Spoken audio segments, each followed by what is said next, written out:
اعوذ باللہ من الشیطان الرجیم بسم اللہ الرحمن الرحیم۔ آج ہماری ویڈیو کا موضوع ہے نہج البلاغہ خطبہ نمبر 59، اور یہ جو میرے پاس کتب ہے اس سے کہ یہ صفحہ نمبر 202 پر موجود ہے، اور یہ خوارج سے متعلق ایک طویل خطبہ ہے، اور دیکھتے ہیں اس خطبے میں کیا ہے۔ جب آپ علیہ السلام نے خوارج سے جنگ کا ارادہ کیا، ظاہر کیا، تو آپ سے کہا گیا کہ وہ نہروان کا پل عبور کر کے ادھر جا چکے ہیں، تو آپ علیہ السلام نے فرمایا ان کے گرنے کی جگہ تو پانی کی طرف سے خدا کی قسم ان میں سے 10 بھی بچ کر نہ جا سکیں گے، اور تم میں سے 10 بھی ہلاک نہ ہوں گے۔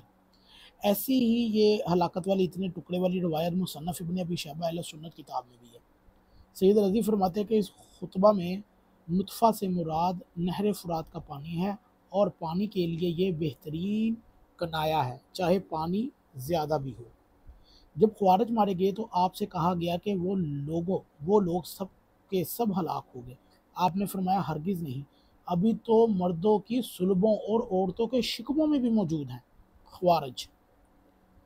اور جب بھی ان میں کوئی سردار ظاہر ہوگا تو اسے کاٹ کر رکھ دیا جائے گا، یہاں تک کہ ان کی آخری فردین چور اور ڈاکو ہو کر رہ جائیں گی۔ انہی خوارج کے متعلق فرمایا میرے بعد خوارج کو قتل نہ کرنا، اس لیے کہ وہ جو حق کا طالب ہو اور اسے نہ پا سکے وہ ویسا نہیں ہے کہ جو باطل ہی کی طلب میں ہو اور پھر اسے بھی پا لے۔ سید رضی کہتے ہیں کہ اس سے مراد معاویہ اور اس کے ساتھی ہیں۔ اس پیشن گوئی کو فراست اور ثاقب نظری کا نتیجہ نہیں قرار دیا جا سکتا، کیونکہ دور رس نظریں فتح و شکست کا اندازہ تو لگا سکتی ہیں اور جنگ کے نتائج کو بھانپ لے جا سکتی ہیں، لیکن دونوں فریق کے مقتولین کی صحیح تعداد سے آگاہ کر دینا ان کی حدود پرواز سے باہر ہے۔ یہ اسی کی باطن بین نگاہیں حکم لگا سکتی ہیں جو غیب کے پردے الٹ کر آنے والے منظر کو اپنی آنکھوں سے دیکھ رہا ہو، علم امامت کو چھوٹ مستقبل کے صفحہ پر ابھرنے والے نقوش اس کو دکھا رہی ہو۔ چنانچہ اس وار سے علم نبوت نے جو فرما دیا وہی ہوا، اور خوارج میں سے 9 آدمیوں کے علاوہ سب کے سب موت کے گھاٹ اتارے گئے، جن میں سے 2 عمان کی طرف، 2 سجستان کی طرف، 2 کرمان کی طرف اور 2 جزیرہ کی طرف بھاگ گئے، اور ایک یمن میں تل مورون چلا آیا۔ اور آپ کی جماعت میں سے صرف 8 آدمی شہید ہوئے، جن کے نام رویہ بن دبر بجلی، سعید بن خالد سبعی، عبداللہ بن حماد عجمی، فیاض بن خلیل ازدی، قسیوم بن سلمہ جہنی، اور عبید ابن عبید خولانی، جمیع ابن جاسم کندی، اور حبیب اور حیب ابن عاصم اسدی۔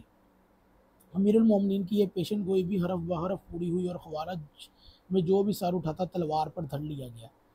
چنانچہ ان کے چند سرداروں کا ذکر کیا جاتا ہے جو بری طرح موت کے گھاٹ اتارے گئے۔ ان کا ایک سردار ہے نافع بن ارزق۔ خوارج کا سب سے بڑا گروہ ازرا اسی کی طرف منسوب ہے۔ یہ مسلم بن عبیس کے لشکر کے مقابلہ میں سلامہ باپلی کے ہاتھوں مارا گیا۔ باقی ہے نجدہ ابن عامر۔ نجدہ ابن عامر بھی بہت مشہور خوارجی گزرا ہے، اور یہ مختار کے دور میں بھی تھا، عبداللہ ابن زبیر کے دور میں بھی تھا، اور یہ یزید کے خلاف بھی اٹھا تھا، یعنی کہ عبداللہ ابن زبیر کے ساتھ مل کر۔ خوارج کا فرقہ بخدا اس کی طرف منسوب ہے، ابو فدیق خارجی نے اسے قتل کروایا دیا۔ عبداللہ ابن عباس فرقہ باب حنیہ اس کی طرف منسوب ہے، یہ عبداللہ ابن محمد بن عطیہ کے مقابلے میں مارا گیا۔ حیثم بن جابر فرقہ بحثیہ اور اس کی طرف منسوب ہے، عثمان ابن حبان والی مدینہ نے پہلے اس کے ہاتھ پر پیر کٹوائے اور پھر اسے قتل کر دیا۔ اب آپ خود ہی حساب لگا لیجیے کہ اہل سنت میں خوارج میں کتنے فرقے آئے۔ عروہ بن اویہ معاویہ کے عہد حکومت میں زیاد نے اسے قتل کیا تھا۔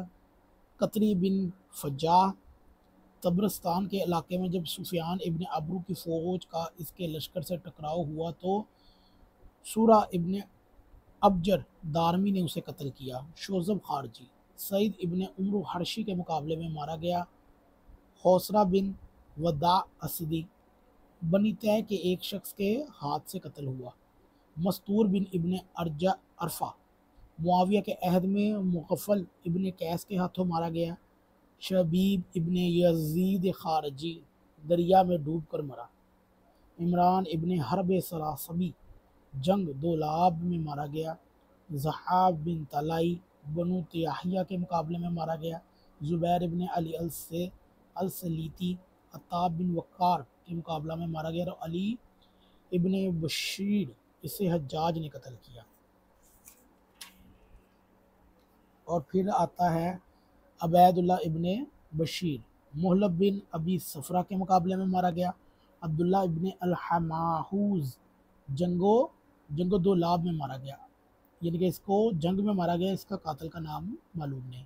عبید اللہ ابن المحوزہ عطاب بن ورقہ کے مقابلے میں مارا گیا، ابو الواضح مقبرہ بن یشکر میں ایک شخص نے اس پر دیوار گرا کر اسے ختم کیا۔ عبید اللہ ابن یحییٰ کندی مروان بن محمد کے عہد میں بنی عطیہ کے ہاتھوں مارا گیا۔ قتل خوارج سے روکنے کی وجہ یہ تھی کیونکہ امیر المومنین کی نگاہیں یہ دیکھ رہی تھی کہ آپ علیہ السلام کے بعد تسلط اور اقتدار لوگوں کے ہاتھوں میں ہوگا جو جہاد کے موقع و محل سے بے خبر ہوں گے اور صرف اپنے اقتدار کو برقرار رکھنے کے لیے تلواریں چلائیں گے، اور یہی وہ لوگ تھے جو امیر المومنین کو برا سمجھتے، برا کہنے والے خوارج سے بھی بڑے چڑھے ہوئے تھے، لہٰذا جو خود گم کردہ راہ ہوں انہیں دوسرے گمراہ سے جنگ و قتال کا کوئی حق نہیں پہنچتا، اور نہ جنگ بوجھ کر گمراہیوں میں پڑنے والے اس کے مجاز ہو سکتے ہیں کہ بھولے سے بے راہ ہو جانے والوں کے خلاف صفا آرائی کریں۔ امیر المومنین علیہ السلام نے کا ارشاد واضح طور پر اس حقیقت کو شگاف کرتا ہے کہ خوارج کی گمراہی جان بوجھ کر نہ تھی، بلکہ شیطان کے بہکائے میں آ کر باطل حق سمجھنے لگے اور اسی پر اڑ گئے۔ معاویہ اور اس کی جماعت کی گمراہی کی یہ صورت تھی کہ انہوں نے حق کو حق سمجھ کر ٹھکرایا اور باطل کو باطل سمجھ کر اپنا اشعار بنائے رکھا، اور دین کے معاملے میں ان کی بے باکیاں اس حد تک بڑھ گئیں کہ انہیں غلط فہمی کا نتیجہ قرار دیا جا سکتا ہے اور نہ ان پر خطۂ اجتہادی کا پردہ ڈالا جا سکتا ہے، جبکہ وہ علانیہ دین کے حدود کو توڑ دیتے ہیں اور اپنی رائے کے سامنے پیغمبر کے ارشاد کو خرد اتناع سمجھتے تھے۔ چنانچہ ابن ابی حدید نے لکھا کہ پیغمبر اکرم کے صحابی ابو الدرداء نے معاویہ کے ہاں سونے اور چاندی کے برتنوں کا استعمال دیکھا تو فرمایا، میں نے رسول خدا کو فرماتے سنا ہے، چاندی اور سونے کے برتنوں میں پینے والے کے پیٹ میں دوزخ کی آگ لپکے اٹھیں گے۔ تو معاویہ نے کہا، لیکن میری رائے میں تو اس میں کوئی مذائقہ نہیں، اور اسی طرح زیاد ابن ابی کو بھی اپنے سے ملا لینے کے لیے قول پیغمبر کو ٹھکرا کر اپنے اجتہاد کا کار فرما کرنا، منبر رسول پر اہل بیت رسول کو برا کہنا، معاذ اللہ حدود شریعہ کو پامال کرنا، بے گناہوں کے خون سے ہاتھ رنگنا اور ایک فاسق کو مسلمان کی گردنوں پر مسلط کر کے زندیقہ الہاد کی راہیں کھول دینا ایسے واقعات ہیں کہ انہیں کسی غلط فہمی پر محلول کرنا حقائق سے عمدہ چشم پوشی ہے۔ تو یہاں پر یہ بھی ہو سکتا ہے کہ اس سے یہ چیزیں صاف واضح ہوتی ہیں کہ معاویہ بن ابی سفیان نے جو صحابہ نے اس کو اس کے جرائم بھی بتائے، تو آج کے لوگ یہ کہتے ہیں کہ معاویہ اجتہادی خطا پر تھا، تو وہ مجھے بتائیں کہ صحابہ کو کیوں نہیں پتا تھا اس چیز کا، وہ تو معاویہ کو اس کے کرتوت بتاتے تھے۔ تو ہمارا یہ دعویٰ آج بھی ہے کہ اہل سنت نام نہاد اور یہ خارجی اور ناصبی جو کہ اپنے آپ کو اہل سنت کہتے ہیں جبکہ یہ اہل سنت ہے ہی نہیں، اور یہ ایسے مجرموں پر پردہ ڈالتے ہیں جن کا دین اسلام سے کوئی تعلق نہیں ہے، اور ان کو یہ بہت بلندی مقام پر لے کر جاتے ہیں اور صحابہ کا نام خراب اور بدنام کرتے ہیں۔ ایسے لوگوں کا اسلام سے اور دین سے کوئی بھی تعلق نہیں ہے، یہ چاہے اپنے آپ کو غلاف کعبہ کے ساتھ چمٹا لے یا قرآن کے حروف پر بھی پڑھ کر پیئیں، تب بھی یہ اس چیزوں میں شامل نہیں ہو سکتے۔ اگر آپ کو یہ ویڈیو اچھی لگے تو ضرور شیئر کیجیے گا۔